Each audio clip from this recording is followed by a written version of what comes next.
एक अतिशय मन सुन्न करणारी घटना घडली आहे। अवघ्या 2 वर्षाच्या शंभूने आई वडिलांच्या डोळ्यात देखतच शेवटचा श्वास घेतलाय।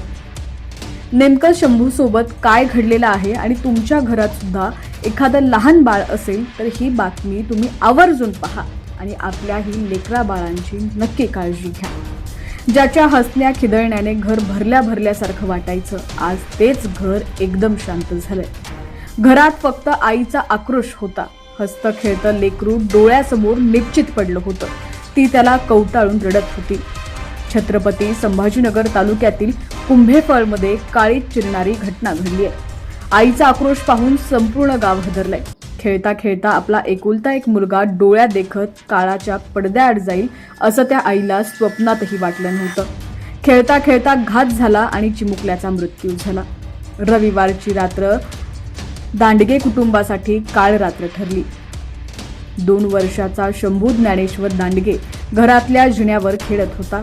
चिमुकल्या पावलांनी तो जिना चढ उतार करत असताना तिथेच अंधारात कोब्रा जातीचा साप होता हे त्याला समजलंच नाही।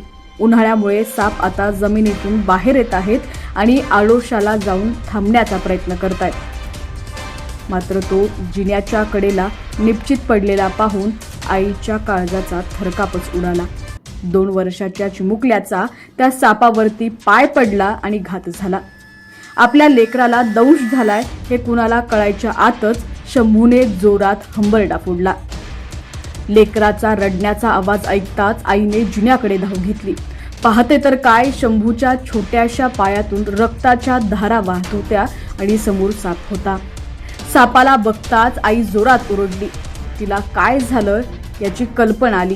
तिने चिमुकल्याला पटकन उचललं आणि छातीला घट्ट पकडून रुग्णालयाकडे धावली।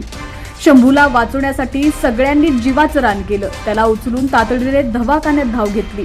आई वडील देवाचा धावा करत होते, माझ्या लेकराला वाचवा, पण कोबऱ्याचं विष अंगात इतक्या वेगानं भिनलं होतं। दवाखान्याची पायरी चढण्यापूर्वीच शंभूचा मृत्यू झाला। डॉक्टरांनी तपासलं आणि तो आता या जगात नाही हे सांगताच आई वडिलांच्या पायाखालची जमीनच सरकली।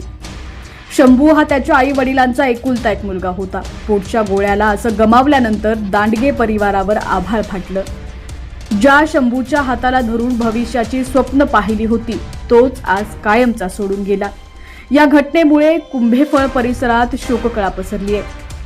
उन्हाच्या दिवसांमध्ये साप, विंचूसारखे धोकादायक सरपटणारे प्राणी बाहेर पडत आहेत।